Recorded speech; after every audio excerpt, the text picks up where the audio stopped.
ಅಂಗಡಿಯರ ಕಡೆಗಣ್ಣಿನ ಈ ಕುಡಿ ನೋಟವನ್ನು ನೋಡುತ್ತಿದ್ದರೆ ನಾನೇ ಇವರನ್ನು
ಇದೇನು ಕನಸೆ ಅಥವಾ ಭ್ರಮೆ?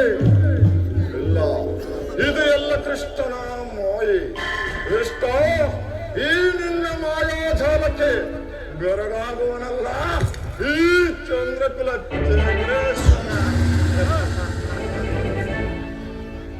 ಓ ಸಾತ್ಯಕಿ, ನಿಮ್ಮ ಕೃಷ್ಣನಲ್ಲಿ ಗುರುರಾಜ ಶ್ರೀಕೃಷ್ಣ ಪರಮಾತ್ಮನು ನಿದ್ರಿಸುತ್ತಿರುವರು. ಪೀಠದಲ್ಲಿ ಕುಳಿತುಕೊಳ್ಳಿ, ಇನ್ನೇನು ಎಚ್ಚರಗೊಳ್ಳುವರು. ಓಹೋ, ಕೃಷ್ಣನು ನಿದ್ರಿಸುತ್ತಿರುವನು. ಇವನಂತ ನಿಶ್ಚಿಂತ ಪುರುಷನಯ್ಯ ರಾಜ್ಯ ಕೋಶಾದಿಗಳನ್ನೆಲ್ಲ ತನ್ನ ಅಣ್ಣನಾದ ಬಲರಾಮನಿಗೊಪ್ಪಿಸಿ ಇವನು ಮಾತ್ರ ಸುಖ ತಲುಪುವುದರಲ್ಲಿ ತಲ್ಲೀನನಾಗಿರುವನಲ್ಲ.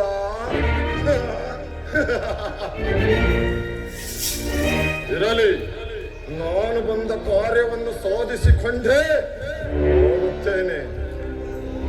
ಸಾಧಕೆ ಒಂದು ಮಾತಿದೆ, ನಮಗೂ ಪಾಂಡವರಿಗೂ ಯುದ್ಧವು ಸಂಘಟಿತವಾಗಿರುವುದು. ಅದರಲ್ಲಿ ನೀವು ನಮ್ಮ ಪಕ್ಷವನ್ನು ವಹಿಸಬೇಕು. ದುರ್ಯೋಧನ, ಇದಕ್ಕೆ ನಾವೀಗ ಉತ್ತರ ಕೊಡಲು ಸಾಧ್ಯವಿಲ್ಲ. ಏಕೆಂದರೆ ನಾವು ಕೃಷ್ಣನ ಅಧೀನರು. ಶ್ರೀಕೃಷ್ಣ ಪರಮಾತ್ಮನು ಎಲ್ಲಿರುವನೋ ಅಲ್ಲಿಯೇ ನಾವು ಇರುವೆವು. ಸರಿಯಾದ ಮಾತು ಚಾತಕಿ. ಶ್ರೀಕೃಷ್ಣನು ನಮ್ಮ ಪಕ್ಷವನ್ನು ವಹಿಸಿದರೆ ಇಡೀ ಯಾದವ ಸೈನ್ಯವೇ ನನಗೆ ಸೇರಿದಂತೆ ಸರಿ.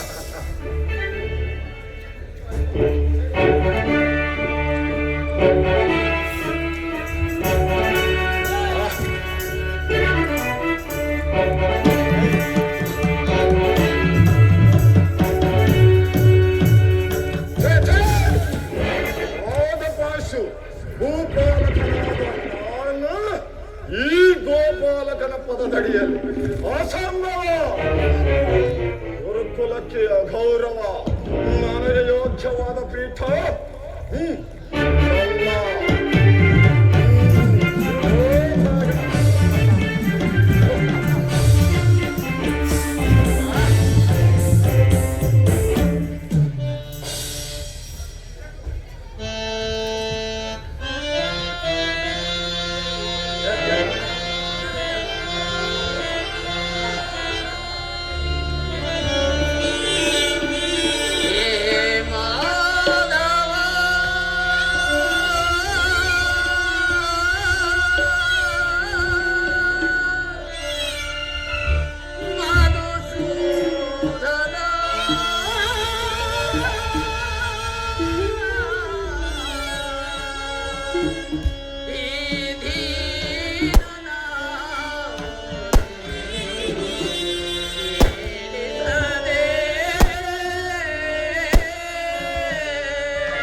ಸಾತ್ವಿಕಿ? ಎಲ್ಲಿ ನನ್ನ ಪ್ರಾಣಸಕನು? ಇನ್ನೆಲ್ಲಿಯ ಪ್ರಾಣಸಕ? ಏಕೆ? ನಿನ್ನ ವಿಳಂಬದಿಂದ ಎಲ್ಲವೂ ಹಾಳಾಯಿತು. ಏಕೆ? ಏನಾಯಿತು ಸಾತ್ವಿಕಿ? ಅದನ್ನೇಳುವ ಬಾಯಿಲ್ಲ ನನಗೆ, ನೀನೇ ಬಂದು ನೋಡು. ದುರ್ಯೋಧನ ನನಗಿಂತ ಮೊದಲೇ ದ್ವಾರಕಿಯಲ್ಲಿ ಶ್ರೀಕೃಷ್ಣನ ಸಹಾಯವನ್ನು ಪಡೆಯುವ.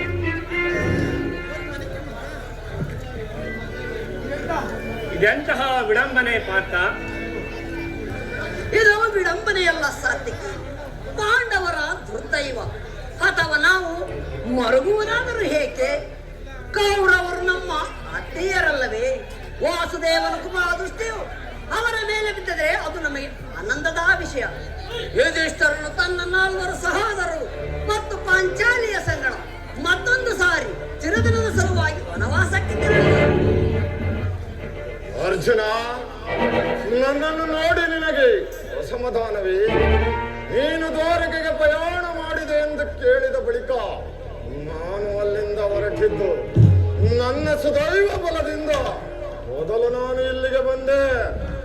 ಗುರು ಸನ್ನಿಧಿಗೆ, ದೇವ ಮಂದಿರಕ್ಕೆ ಮೊದಲು ಹೋದರೇನು, ಕೊನೆಗೆ ಹೋದರೇನು? ಅವರವರ ಭಾವಾನುರೂಪವಾದ ಬಲವು ಅವರಿಗೆ ದೊರೆಯುವುದು ಶಿವಯೋಧನ. ಹಾಗೆಂದು ಸುಮ್ಮನೆ ಕುಳಿತರೆ ಕಾರ್ಯವಾಗುವುದೇ ಧನಂಜಯ? ಈ ಸಮಯದಲ್ಲಿ 4 ಕಡೆ ತಿರುಗಿದರೆ ಹಲವು ಮಂದಿ ರಾಜರ ಸಹಾಯವು ದೊರೆಯುವುದಲ್ಲವೇ? ನಾನು ದ್ವಾರಕೆಗೆ ಬಂದಿದ್ದು ಈ ಮಹಿಮಾಮೂರ್ತಿಯ ಪದತಲದಲ್ಲಿ ಕುಳಿತು 4 ಮಾತುಗಳನ್ನು ಕೇಳಿ ಹೋಗಬೇಕೆಂಬ ಇಚ್ಛೆಯಿಂದ. ನೀನು ಯಾವ ಇಚ್ಛೆಯಿಂದಾದರೂ ಬಾ, ಆದರೆ ಕೃಷ್ಣನು ಈ ಸಾರಿ ನನ್ನ ಕೈಗೆ ಸಿಕ್ಕಿಬಿದ್ದನು ಅರ್ಜುನ. ಒಂದು ವೇಳೆ ಸಿಕ್ಕಿಬಿದ್ದರೂ ಸಂತೋಷವೇ. ಕುರು ಪಾಂಡವರ ಧಮನಿಗಳಲ್ಲಿ ಒಂದೇ ವಂಶದ ಪವಿತ್ರ ರಕ್ತ ಹರಿಯುತ್ತಿರುವುದನ್ನು ನಾನು ಮರೆತಿಲ್ಲ ಸಿಗುವ. ಏ ಜನಾರ್ದನ, ಜಾಗರೀತನಾಗು. ಜಗತ್ತಿನ ಜೀವ ಕೋಟಿಗಳನ್ನು ಅಸತ್ಯದಿಂದ ಸತ್ಯದ ಸೀಮೆಗೆ ಸೇರಿಸು. ಅಂಧಕಾರವನ್ನು ಅರಿಸಿ ಬೆಳಕಿಗೆ ಕರೆದುಕೊಂಡು ಹೋಗು. ಮೃತ್ಯುವನ್ನು ಅರಿಸಿ ಅಮೃತಾತ್ಮವನ್ನು ಕೊಡು. 7 ಚಕ್ರಪಾಣಿ 3 ಲೋಕದ ಮಂಗಳವು ನನ್ನೇ ಸೇರಿದೆ.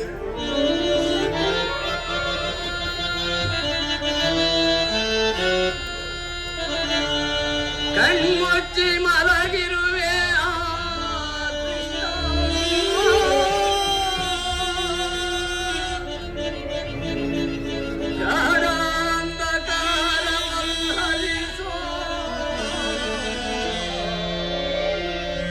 ಕೃಷ್ಣ.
ಯಾರು?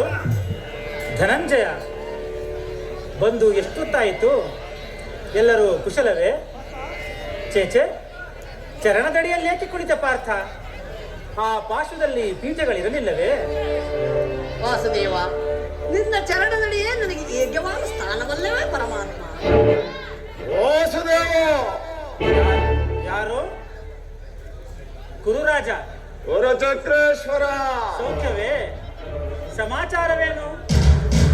ನೀವಿಬ್ಬರು ಏತಕ್ಕಾಗಿ ಬಂದಿರಿ? ಶ್ರೇಷ್ಠ, ಗರ್ವ ತೋಳ್ಗಿಚ್ಚಿನಂತೆ ಪಾಂಡವರಿಗೂ ನಮಗೂ ಯೋದ್ಧವು ಸಂಘಟಿತವಾಗಿರುವುದು. ಅದರಲ್ಲಿ ನೀನು ನನ್ನ ಪಕ್ಷವನ್ನು ವಹಿಸುವಂತೆ ಪ್ರಾರ್ಥಿಸಲು ನಾನಿಲ್ಲಿಗೆ ಬಂದೆನು. ಅರ್ಜುನ, ನೀನು ಕೂಡ ಯಾದವರ ಸಹಾಯವನ್ನು ಬೇಡುವ ಉದ್ದೇಶದಿಂದ ಬಂದೆ ಎಂದು ತೋರುವುದು. ಹೌದು ವಾಸುದೇವ. ಈ ಉಭಯ ಸಂಕಟದಲ್ಲಿ ನಾನು ಯಾವ ನಿರ್ಧಾರವನ್ನು ಕೈಗೊಳ್ಳಲಿ? ಜನಾರ್ದನ, ನಿನ್ನ ಕೃಪಾ ದೃಷ್ಟಿಯು ಮೊದಲು ನನ್ನ ಮೇಲೆ ಬಿದ್ದಿದೆ. ಆದುದರಿಂದ ನೀನು ನಮಗೆ ಸಹಾಯವನ್ನು ಮಾಡಲೇಬೇಕು. ಅದು ಸಾಧ್ಯವಿಲ್ಲದ ಮಾತು. ನಿನ್ನ ಬಳಿಗೆ ಯಾರು ಮೊದಲು ಬಂದರೋ ನಮ್ಮಿಬ್ಬರಿಗೂ ನೀನು ಸಮಾನ ಬಂಧು. ಮೊದಲು ಯಾರು ಇಲ್ಲಿಗೆ ಬಂದರೋ ಅವರ ಪಕ್ಷವನ್ನು ವಹಿಸುವುದು ವಿರೋಚಿತ ಧರ್ಮ. ನೀನು ವೀರನು, ನ್ಯಾಯಶೀಲನು. ಮೊದಲು ಬಂದು ತನ್ನ ಪಕ್ಷವನ್ನು ವಹಿಸಿದರೆ ಧರ್ಮವನ್ನು ಪೋಲಿಸಿದಂತಾಗುವುದು. ಕೃಷ್ಣ, ಕೃಷ್ಣ ಬಲ್ಲೆಯ ಇಹಲೋಕ ರಾಜರ ಮರ್ಮ.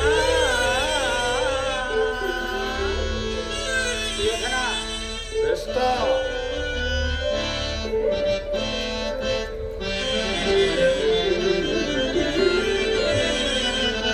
ಬಲ್ಲೆಯ ಇಹಲೋಕ ರಾಜರ ಮರ್ಮ. ಗರ್ತಿಸಿ ಮರಳಿ ಭೂಮಿಗೆ ಬಂದರೆ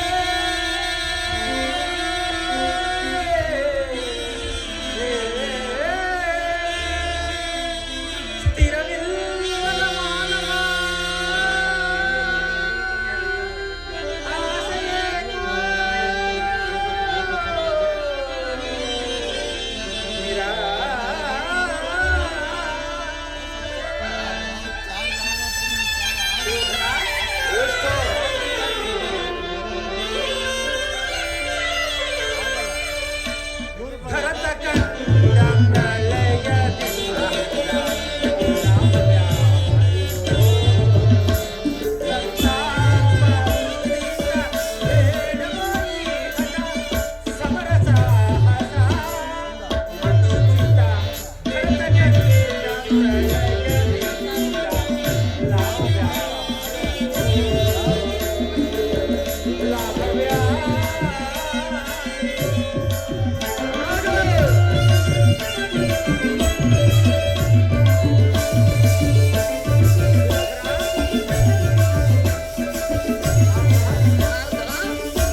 ಶ್ರೇಷ್ಠ.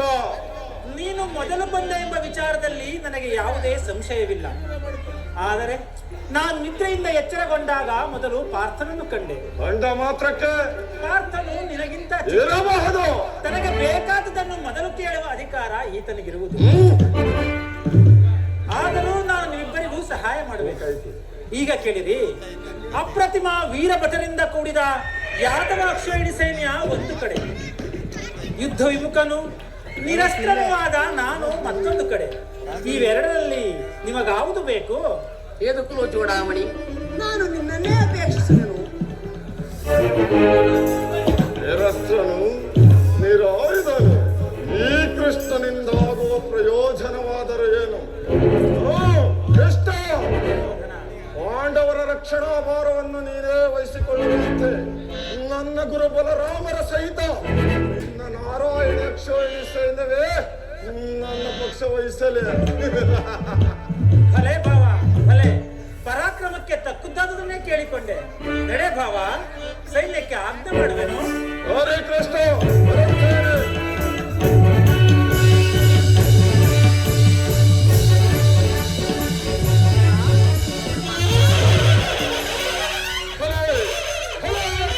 ನಾಟಕ ಸೂತ್ರಧಾರಿ ಭಕ್ತರ ಕಣ್ಣು ಎಚ್ಚರಿಸಿಗೊಳಿಸುವ ನಿನ್ನ ಕಣ್ಸನ್ನೆಯ ಕಪಟತನವನ್ನು ನಾನೇನು ಹರಿಯದವನೆಂದು ಭಾವಿಸಿದೆ.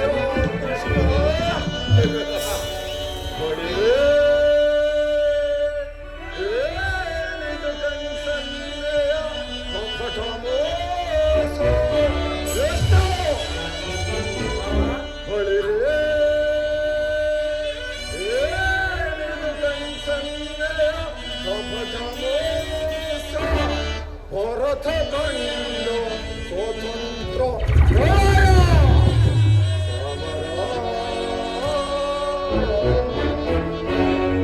ಶತ್ರುದಾಹ ಪ್ರಚಂಡ ರಕ್ತಕೋಡಿಯ ಹರಿಸಿ ನಿರ್ತಾಂಡವ ಪ್ರಳಯ ಮೃತ್ಯು ಧರಣಿ ಸಾಹಸ ಕ್ಷೇತ್ರ ಈ ಗೌರವೇಶ್ವರ ರಾಜ ಧರ್ಮ ಕಳಂಕವನ್ನು ಸಹಿಸಲಾರ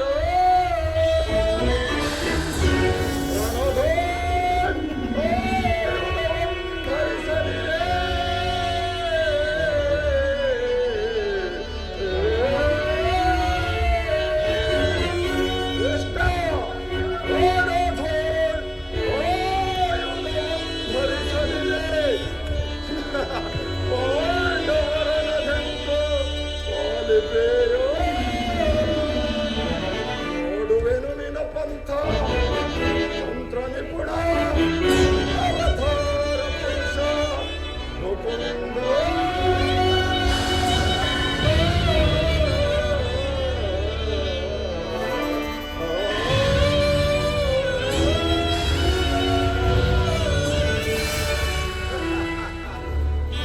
ಶ್ರೇಷ್ಠ, ನೀನು ಕಪಟಿ, ಬಹುಪಕ್ಷಪಾತಿ. ಪಾಂಡವರೆಂದರೆ ನನಗೆ ಬಲುಮಾತಿ. ಅದರಲ್ಲೂ ಈ ಪಾರ್ಥನಾದರೂ ನಿನಗೆ ಪ್ರಾಣ ಸಖ. ಹೀಗಿರುವಾಗ ನಾವು ನಿಮ್ಮೊಟ್ಟಿಗೆ ಬೆರೆಯಲು ಸಾಧ್ಯವಿಲ್ಲ. ಅದು ಸಾಧ್ಯವಿಲ್ಲದ ಮಾತು. ಅದಿರಲಿ ಶ್ರೇಷ್ಠ, ಯುದ್ಧದಲ್ಲಿ ಆಯುಧವನ್ನಿಡಿದು ಯಾರ ಪಕ್ಷವಾಗಿ ಕಾದಾಡುವುದಿಲ್ಲವೆಂದು ವಚನವಿಟ್ಟಿರುವೆ. ವಚನ ಭ್ರಷ್ಟನಾದಿಯ ಜೋಕಿ. ಯೋಧನ ಮಾಡಿದ ವಚನವನ್ನು ಎಂದಾದರೂ ಮರೆಯುವುದುಂಟೆ? ನಡೆ ಭಾವ, ಸೈನ್ಯಕ್ಕೆ ಆಜ್ಞೆ ಮಾಡುವೆನು. ಶ್ರೇಷ್ಠ, ಮತ್ತೆ ಸಂಧಿಸುತ್ತೇನೆ.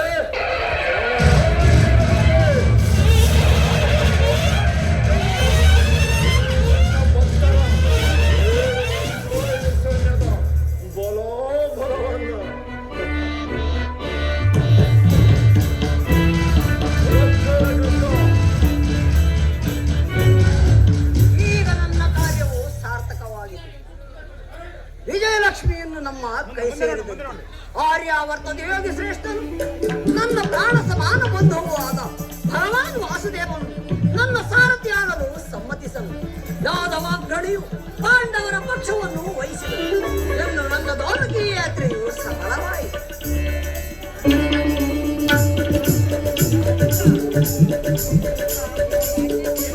ಕಾರ್ಯವನ್ನು ಮಾಡಿದೆ, ಸ್ವಹಸ್ತದಿಂದಲೇ ಪರಾಜಯಕ್ಕೆ ಆಹ್ವಾನವನ್ನು ಕೊಟ್ಟೆಯಲ್ಲ. ಜನಾರ್ದನ, ನಾನು ಜಯವನ್ನು ಬಯಸಿ ಇಲ್ಲಿಗೆ ಬಂದವನು. ನನಗೆ ಬೇಕಾಗಿದ್ದು ನೀನು. ನಿನ್ನನ್ನು ಹೊಂದಿದನು ಕೃಷ್ಣ. ಈ ಯುದ್ಧದಲ್ಲಿ ನೀನು ನನ್ನ ಸಾರಥಿಯಾಗು. ದೀರ್ಘಚಿಕರ ಗದ್ದೆಯು ಪಥಭ್ರಷ್ಟರಿಗೆ ಮಾರ್ಗದರ್ಶಕನೂ ಆದ ನೀನು ನನ್ನ ರಥದ ಮಾರ್ಗವನ್ನು ನೇಮಿಸಿ ನನಗೊಂದು ಗತಿಯನ್ನು ತೋರಿಸು. ನಿನ್ನ ವರದ ಹಸ್ತವು ನನ್ನ ರಥಾಶ್ವಗಳ ರಜ್ಜುಗಳನ್ನು ಹಿಡಿಯಲಿ.